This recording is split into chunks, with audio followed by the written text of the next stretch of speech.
Okay شروع کریں بھائی.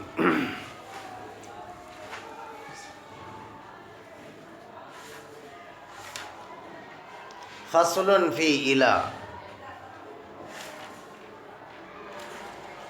کوئی دقت ہے؟ چلو سوچ رہے کیا پڑھو تو فہمی کے ذمہ تھوڑا ہے. بسم الله الرحمن الرحيم. فصل إلى لانتهاء الغاية. ثم هو في بعض السور يفيد معنى امتداد الحكم وفي بعض السور يفيد معنى الإسقاط. فإن أفاد الامتداد لا تدخل الغاية في الحكم، وإن أفاد الإسقاط تدخل. نظير الأول: اشتريت هذا المكان إلى هذا الحائط، لا يدخل الحائط في البيع. ونظير الثاني: باع بشرط الخيار إلى 3 أيام. وبمثله لو حلف لا أكلم فلانا إلى شهر، لا أكلم فلانا إلى شهر، كان الشهر داخلا في الحكم وقد إفاد فائدة إسقاطها هنا. وعلى هذا قلنا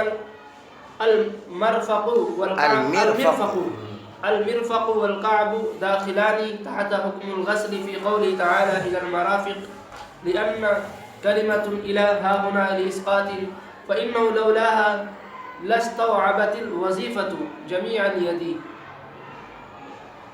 ولهذا قلنا الركبة من العورة، لأن كلمة إلى في قوله عورة الرجل ما تحت السرة إلى الركبة تفيد فائدة الإسقاط، فتدخل الركبة في الحكم.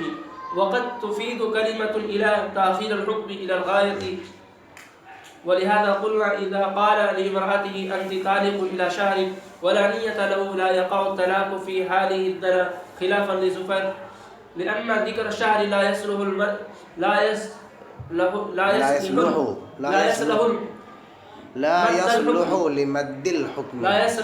لمد الحكم والإسقاط شرعا. والطلاق يحتمل التأخير بالتعليق فيحمل عليه.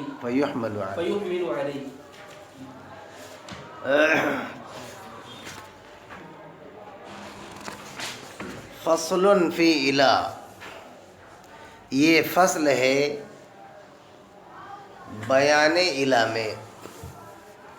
هذا الفصل لبیان تقریر الا او لاستعمال الا. الا کے استعمال کے بارے میں یہ فصل ہے. فرماتے ہیں کہ الا لانتہاء الغایتی، الا جو ہے وہ غایت کی انتہا کے لیے ہے، غایت کے اختتام کو بتانے کے لیے ہے. اس سے پہلے حتیٰ کا بیان ہوا، اس میں بھی آپ نے دیکھا تھا کہ حتیٰ غایت کے لیے ہے، اور یہاں بھی یہ لفظ آ رہا ہے کہ الا بھی غایت کو بتانے کے لیے ہے، مگر دونوں میں فرق ہے. حتیٰ تو غایت کے لیے ہی آتا ہے، اس میں کوئی شک نہیں ہے، مگر الا غایت کے لیے نہیں بلکہ مسافت بیان کرنے کے لیے آتا ہے. تھوڑی سی اس میں باریک بات ہے جو میں اس وقت بیان کرنا ضروری نہیں سمجھتا. بس اتنا آپ سمجھ لیں کہ یہاں جو لفظ غایت استعمال ہوا ہے یہ مسافت کے معنی میں ہے. مسافت کہتے ہیں دوری کو بیان کرنا. جیسے ایک لفظ بولا جاتا ہے سرت من البصرۃ الی الکوفۃ، میں بصرہ سے چلا کوفہ تک گیا. تو بصرے سے کوفے کے درمیان جو مسافت اور دوری ہے اس کو بیان کرنے کے لیے الا آتا ہے. تو ترجمہ اس کا یہ ہوگا الا لانتہاء الغایتی ای الا لبیان المسافت، مسافت کو بیان کرنے کے لیے آتا ہے.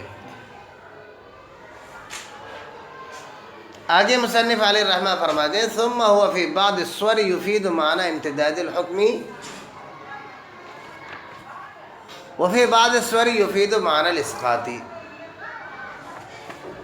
ترجمہ اس کا یہ ہے کہ پھر یہ جو الہ ہے، یہ کلمہ الہ ہے، یہ حرف الہ ہے، یہ بعض صورتوں میں امتداد حکم کا فائدہ دیتا ہے اور بعض صورتوں میں اسقاط حکم کا فائدہ دیتا ہے. وہ فی بعض الصور یفید معنی الاسقاط. بس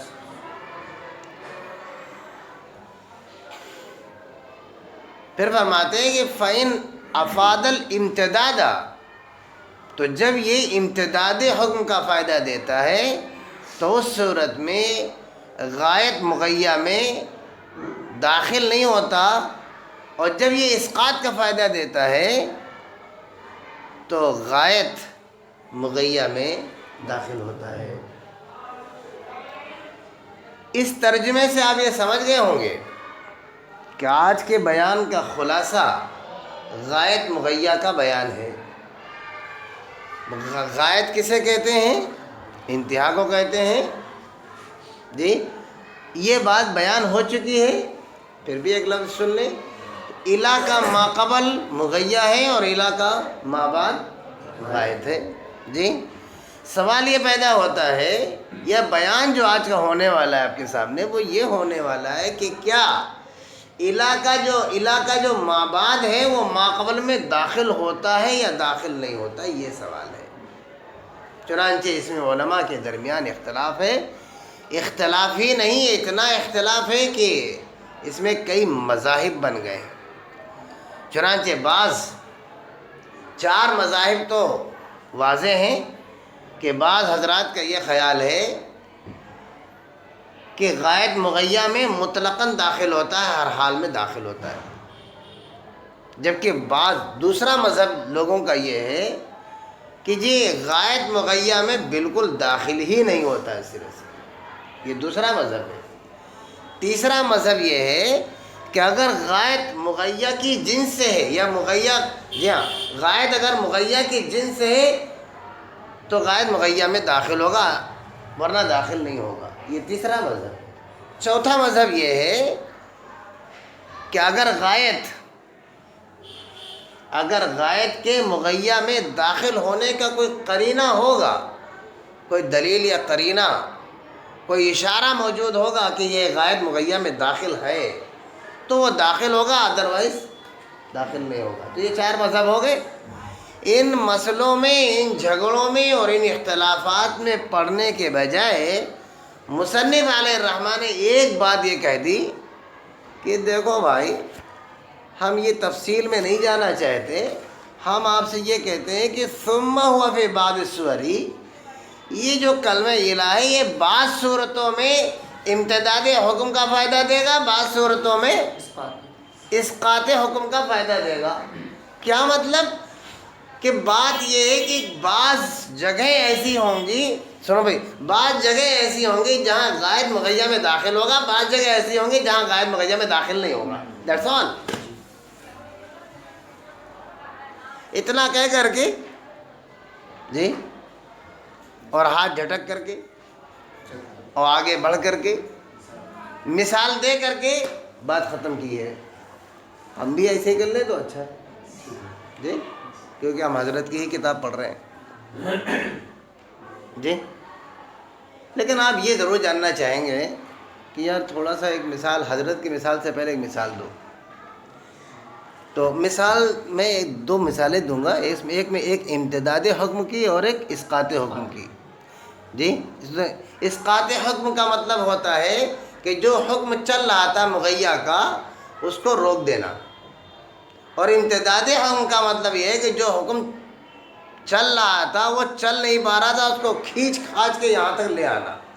ٹھیک ہے نا؟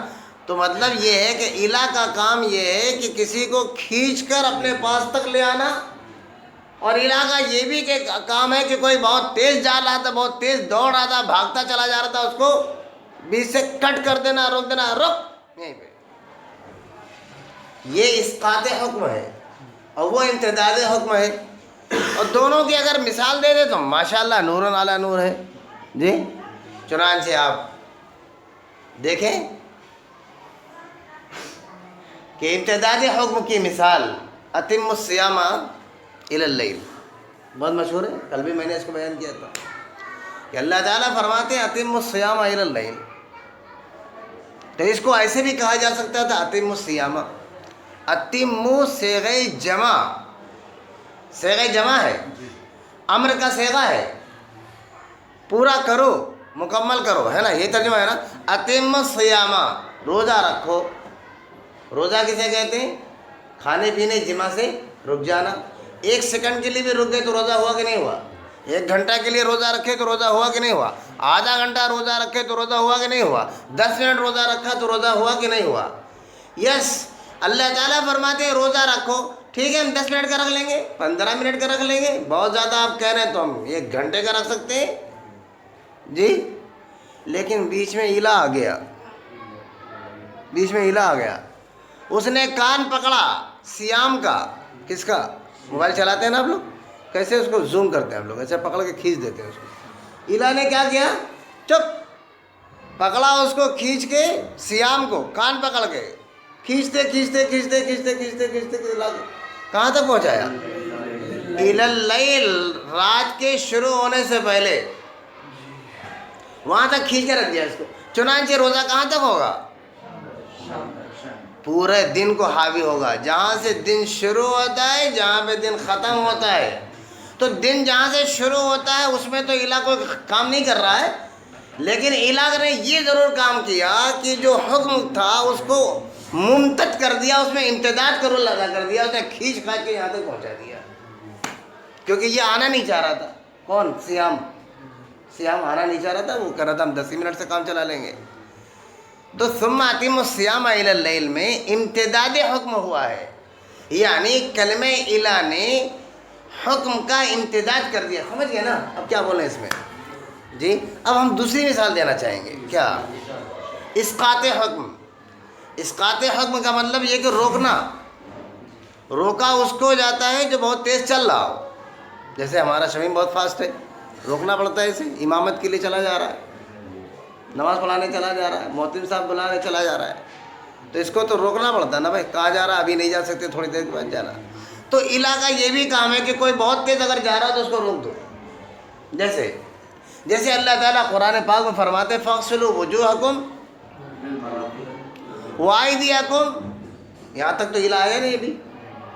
وایدیکم الی المرافق، وایدیکم الی المرافق. یہ کیا؟ وایدیکم الی المرافق، ٹھیک ہے نا. آگے کیا ہے؟ وامسحوا برؤوسکم وارجلکم الی الکعبین، الی الکعبین، وارجلکم الی الکعبین. تو اب مسئلہ آتا ہے کہ اللہ تعالیٰ نے یہ کہا کہ ہاتھ دھلو. کیا کہا؟ ہاتھ دھلو. اب ہاتھ کہاں سے کہاں تک کہتے ہیں؟ ایدیکم جمع ہے، ایدی جمع ہے یدن کی، ایدی جمع ہے یدن کی. اور یدن کہتے ہیں انگلی کے پور سے لے کر کے کندھے تک، جہاں تک یہ ہاتھ ہوتا ہے یعنی بغل تک. تو ہاتھ دھلو کا مطلب ہاتھ جہاں تک ہوگا وہاں تک دھلا جائے گا نا بھائی. تب اللہ تعالیٰ نے جب یہ فرما دیا کہ ہاتھ دھلو، تو ہاتھ کا حکم کہاں تک چلا جا رہا ہے؟ بھاگتا چلا جا رہا، بھاگتا چلا جا رہا. ہم کہہ رہے ہیں رک ہی نہیں رہا، بھاگتے بھاگتے بغل تک جا رہا ہے. چنانچہ الہ نے کیا کیا؟ ارے رک، الی المرفق الی المرافق، یہی کونیوں تک رک جاؤ جی، کونیوں تک رک جاؤ. یہ ایسا ہی وارجل ہے کہ جو ہے رجل کہاں سے کہاں تک ہوتا ہے؟ یہاں سے لے کر کے ٹانگ تک، پورے کولے تک ہوگا. تو حکم تو پورے کو دائر ہے جی. اور اللہ تعالیٰ نے کہا پیر دھلو. چنانچہ ہر آدمی کو اپنی چڈی اتارنی پڑتی جی. لیکن وہ تو الہ کا کمال ہے کہ اس نے آگے بانکا لے کر کے کھڑا ہو گیا. ارے کہاں جا رہا بھائی، رک. چنانچہ اس نے کہا نہیں الی الکعبین، بس ٹخنے تک ہی دھلنا ہے بابو، آگے نہیں جانا ہے. تو فرماتے ہیں سنو مسئلہ، جس صورت میں الہ اسقاط حکم کرتا ہے اس صورت میں غایت مغیہ میں داخل ہوتا ہے، اور جس صورت میں امتداد حکم ہوتا ہے اس صورت میں غائب مغیّہ میں داخل نہیں ہوتا، بس اس سے زیادہ بولنا نہیں ہے، اس سے زیادہ جو بولیں گے وہ غلط ہوگا. سمجھ گئے نا آپ حضرات؟ ترجمہ ملا لیں ہم.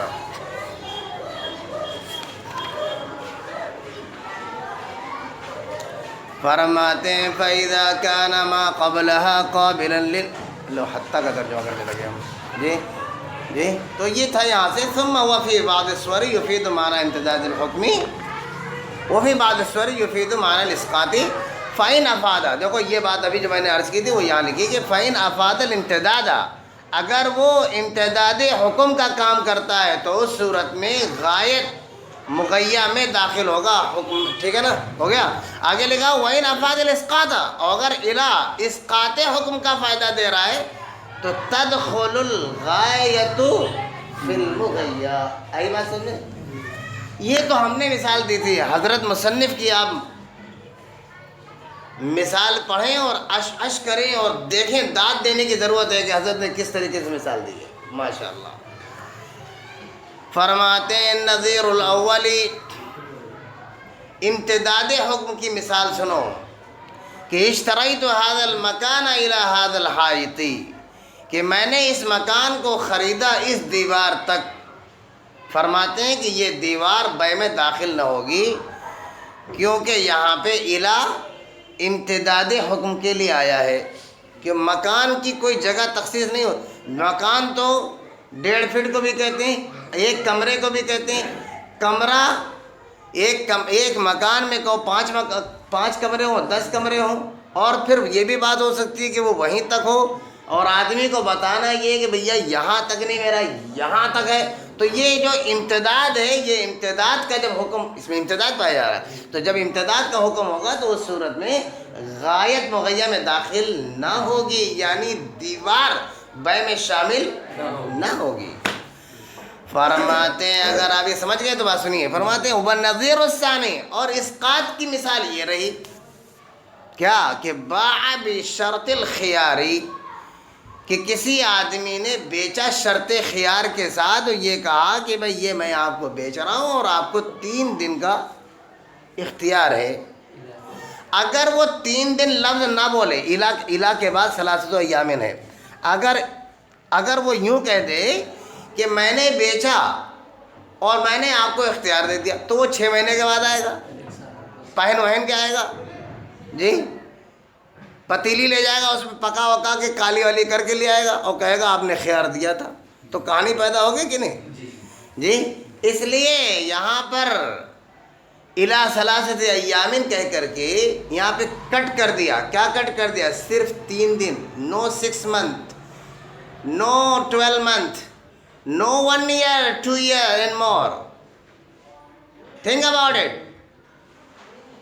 and listen to me carefully first.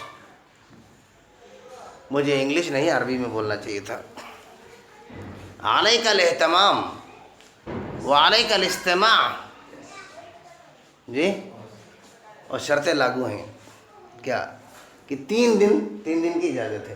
تو میں یہ عرض کرنا چاہتا ہوں کہ یہاں پہ چونکہ حکم جو ہے بھاگتا چلا جا رہا تھا، پورے سال 2 سال 5 سال کے لیے بھاگا جا رہا ہے، اس لیے اس نے کٹ کر دیا کہ بھائی نہیں 3 دن تک. چنانچہ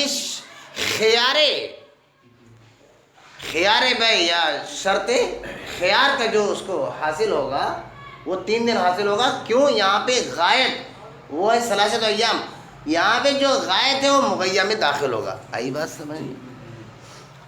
زیادہ تفصیل نہ ہونا چاہیے لیکن میری عادت ہے تفصیل کرنے کی. وہ بھی مثلی، اور اس کی مزید مثالیں اگر آپ کو دیکھنا ہے تو یہ مثال رہی کیا، لو حلف لا اکلم فلانا الى شہر کان الشہر داخلا فی الحکم. یہ اسقاط حکم کی مثال ہے. ترجمہ کریں گے آپ کر لیں گے. اگر کوئی قسم کھاتا ہے کہ میں فلانے سے 1 مہینے تک بات نہیں کروں گا، تو چونکہ یہ اسقاط حکم کا مسئلہ ہے اس لیے یہاں شہر جو ہے یہ شامل ہوگا بات نہ کرنے میں. 1 مہینہ. وقد افاد فائدۃ الاسقاط ہا ہونا، یہاں پر اسقاط کا فائدہ ہو رہا ہے. ٹھیک ہے نا. وعلی ھذا قلنا، اسی اسقاط کے مسئلے میں مزید ایک مثال عرض کرنے جا رہا ہوں، دھیان سے سنیے گا۔ فرماتے ہیں وَعَلَى هَذَا، اسی مثال پر ایک اور مسئلہ متفرع کرتے ہیں، اور وہ مسئلہ ہے المرفق والکعبین داخلان فی الغسل، داخلان تحت حکم الغسل فی قوله تعالی الی المرافق، لأن کلمۃ الی، کیونکہ کلمہ الی یہاں پر للاسقاط، اسقاط کے لیے، جہاں اسقاط کے لیے ہوتا ہے وہاں غائب مغیّر میں داخل ہوتی ہے، رائٹ۔ فإنه لولاها، کیونکہ اگر یہاں پہ الی نہ ہوتا لاستوعبت الوظیفۃ جمیع الید، اگر یہاں پہ حکم لو استوعبت الوظیفہ تو حکم دائر ہو جاتا، یا حکم جو ہے شامل ہو جاتا پورے ہاتھ کو، اور پورا ہاتھ کہاں تک ہوتا ہے؟ بغل تک ہوتا ہے۔ تو یہ سمجھ گئے بات، اس میں کوئی بڑی باریک بات تو ہے نہیں۔ وَلِهَذَا قُلْنَا، اسی پر ایک مسئلہ ہم اور بتائیں گے آپ کو، الرکبۃ من العورۃ، کہ رکبہ جو ہے، رکبہ گھٹنا، گھٹنے کو کہتے ہیں الرکبۃ من العورۃ، کہ گھٹنا جو ہے وہ سطر عورت میں سے ہے، مطلب شامل ہے، گھٹنا شامل ہے۔ شامل کیسے ہو گیا؟ کیونکہ اسقاط میں سے، اگر اسقاط میں سے نہ ہوتا، اگر اسقاط میں سے نہ ہوتا، امتداد میں سے ہوتا تو گھٹنا شامل نہ ہوتا۔ فرماتے کیسے؟ دیکھیے، فرماتے کہ دیکھو مثال، لأن کلمۃ الی فی قول صلی اللہ علیہ وسلم عورۃ الرجل ما تحت السرۃ الی الرکبۃ، کہ آدمی کا سطر عورت ناف کے نیچے سے لے کر گھٹنے تک ہے، گھٹنے تک ہے۔ فرماتے تفید فائدۃ الاسقاط، یہاں پہ الی اسقاط کا فائدہ دے رہا ہے، فدخل الرکبہ فی الحکم، تبھی تو رکبہ حکم میں داخل ہے، سمجھ گئے؟